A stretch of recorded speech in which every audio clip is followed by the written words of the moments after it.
Buenos días, estimados estudiantes. Luego de haber realizado lo que son las exposiciones, seguimos con las clases y con el último tema correspondiente a la unidad 9 antes de entrar a la unidad 10 y que sería los homínidos fósiles. Teniendo en cuenta que se consideran homínidos a todos aquellos primates antepasados del hombre. A esas personas se les considera como homínidos, a todos aquellos primates que son antepasados de lo que es el hombre. Pero bien, la noción de esta palabra homínidos está como vinculada a la evolución del ser humano, a la evolución de nosotros. Es decir, que este término se utiliza para nombrar al ejemplar que pertenece al orden de los primates superiores, que tiene lo que es el ser humano, que ¿cuál es? El último que ustedes ven en la pantalla, que es el Homo sapiens. Hasta ahí ha evolucionado la capacidad del ser humano, es decir, hasta el Homo sapiens, es decir, hasta una persona que piensa, que utiliza lo que es el razonamiento, las ideas y pensamientos para realizar muchas actividades. Ahora bien, claro que es la única especie que sobrevive hasta este tiempo. Como ustedes observan en la imagen, tenemos lo que es el Australopithecus africanus, el Homo habilis, el Homo erectus, el Homo de Neanderthals, que sería el anterior al Homo sapiens, y luego tenemos lo que es el Homo sapiens, que seríamos nosotros actualmente.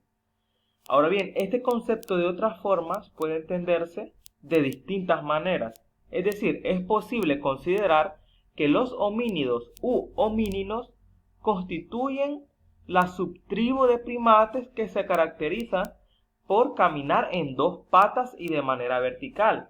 En este caso, la única especie que subsiste es el Homo sapiens, y los homínidos como subtribu de primates surgieron hace unos 6 millones de años, 1 millón de años más atrás, es decir, hasta unos 7 millones de años, y habrían existido como un eslabón entre el chimpancé y lo que son las personas. Ahora bien, claro que se puede considerar, por otra parte, a los homínidos como la familia de los primates hominoideos, es decir, que incluye tanto al ser humano como a sus parientes más cercanos, los chimpancés, los bonobos, los gorilas, los orangutanes, es decir, la familia Hominidae. Por lo tanto, está compuesta por integrantes de géneros como el Homo, Australopithecus y el Paranthropus, entre otros. ¿Esto qué quiere decir? Que muchos homínidos ya han existido, ya se han, extinguido. Ahora bien, en definitiva, este concepto de homínidos se presta a confusiones, ya que se puede hacer referencia a diferentes cuestiones. Por un lado, nos encontramos con una subtribu de primates que incluye solo a los homínidos bípedos, como con el ser humano o con una única especie superviviente, mientras que por otro podemos hallar a los homínidas en general, como los primates bípedos y los grandes simios. Ahora bien, hablando un poco de algunos hallazgos, a principios del año 2012, un grupo de científicos del Instituto de Antropología Evolutiva de Alemania halló 3 fósiles de la especie homínido en Kenia. Es decir, los mismos no pertenecen a ninguna de las clasificaciones de homínidos realizadas hasta el momento. Por ejemplo, los que se encontraron en África, se encontraron 2 especies de homínidos, las cuales habitaron esa región en el periodo inicial de la evolución humana. Dichas especies fueron denominadas como el Homo erectus y el Homo habilis, que lo podemos visualizar en la pantalla. Y se encontró una tercera que todavía no le habían puesto un nombre. Este último ya descubrimiento que se ha publicado por una revista científica llamada Nature permite esclarecer muchas cuestiones respecto al periodo evolutivo de nuestra especie posterior a la decisión de los primates. Según los análisis realizados por los investigadores, las 3 especies convivieron en un mismo tiempo y espacio, pero posiblemente no tuvieron contacto entre sí. Los restos hallados consisten en un cráneo casi completo y 2 mandíbulas inferiores, los cuales pertenecieron a 3 ejemplares diferentes que existieron hace unos 1000 millones de años, y más precisamente se tratan de la cara y algunas piezas, más que todo de tipo dentales, de un niño que contaría con unos 8 años y una mandíbula de tipo inferior con varios dientes y raíces, y un trozo de mandíbula con algunos pequeños dientes incisivos. Todos estos se han convertido o se han conservado en un muy buen estado, por lo que posiblemente servirán para realizar un exhaustivo estudio por parte de los paleontólogos, tras el cual podríamos conocer mucho más acerca de nuestra propia especie humana. El lugar donde fueron encontrados estos hallazgos fue un yacimiento de Covifora, ubicado cerca del lado norte de Kenia, un territorio muy propicio para lo que es el hábitat de los primeros homínidos debido a la extensa vegetación y a las temperaturas cálidas. Se cabe mencionar también, estudiantes, que en 1972 se había hallado un fósil de similares condiciones a estos, y que obviamente se diferenciaba claramente de las dos especies previamente clasificadas. Al mismo le faltaban tanto, imagínense, el cráneo como la mandíbula, por lo que no se puede analizar en profundidad. Con este nuevo hallazgo podría afirmarse que este fósil pertenece a la misma especie de los homínidos de África.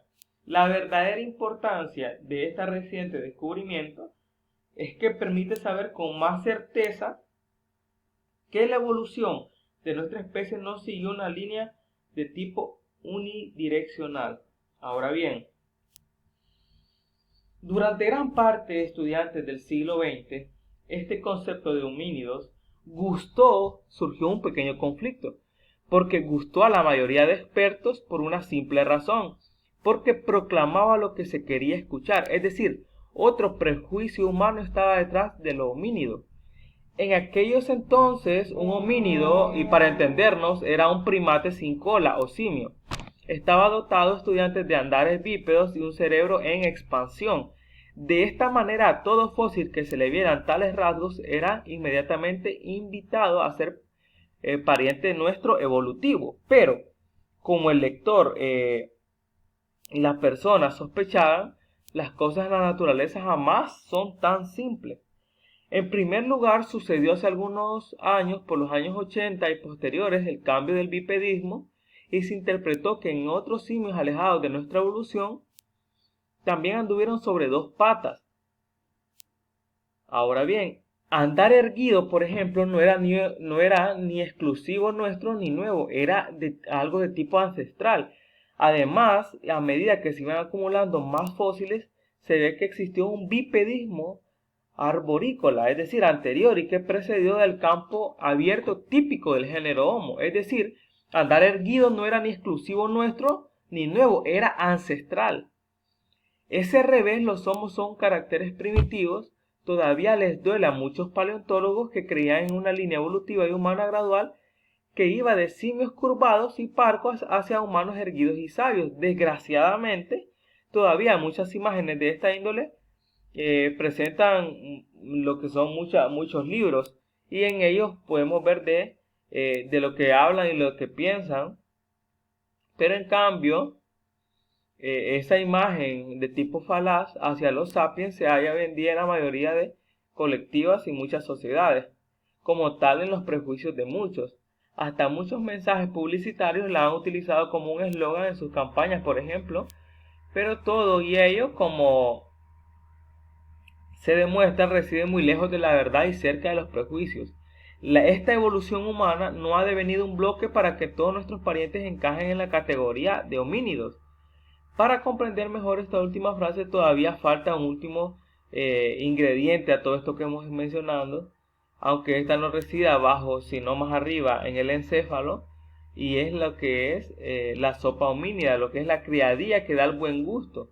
Entonces el concepto de homínido se fragua entre 2 pilares, lo que es el bipedismo ya desmantelado y la expresión cerebral alardada por los sapiens, pues esta supuesta encefalización homínida fue rasurada por un descubrimiento en la región de Etiopía.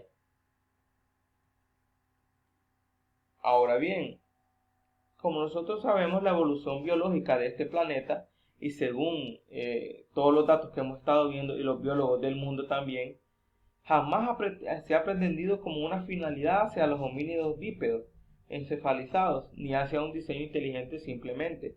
Y con miles de millones de años, la reproducción ha expandido a los más prolíficos, así de simple, y sin dioses ni religiones de por medio.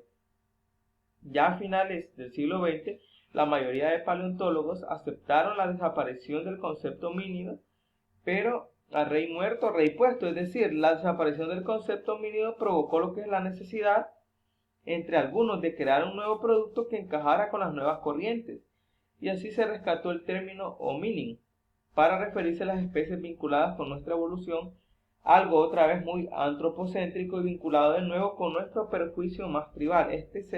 Era y el más grotesco sería creernos tan especiales para buscar clases evolutivas exclusivas para nosotros, es decir, ha surgido lo que es grandes conflictos por lo que es la palabra homínido y lo que es nuestra historia evolutiva dentro de los seres humanos. Hay pruebas que demuestran del Homo habilis, del africanus, del erectus y del nombre de Neandertal, que han existido esas personas con este tipo de cráneos y que a través del tiempo este cráneo del ser humano, nuestros cráneos han ido evolucionando. Como lo ven en la imagen, existe una evolución de la capacidad craneal en 3 centímetros y de altura, es decir, nuestro cráneo a nivel se han pasado los años, han evolucionado y ha cambiado, pero todavía existe ese conflicto por parte de algunas personas que no aceptan este tipo de evolución y que tienen sus propias ideas. Ahora bien, pasamos a la tarea. ¿En qué va a consistir la tarea de esta semana? Van a realizar una línea de tiempo con los rasgos característicos de la evolución del cráneo y de los fósiles de los homínidos. Es decir, con la familia evolutiva de los homínidos, ustedes van a realizar una línea de tiempo explicando las características, los rasgos característicos de la evolución que ha tenido cada uno de los cráneos según ha pasado el tiempo. Esto ha sido todo y nos vemos en la siguiente clase.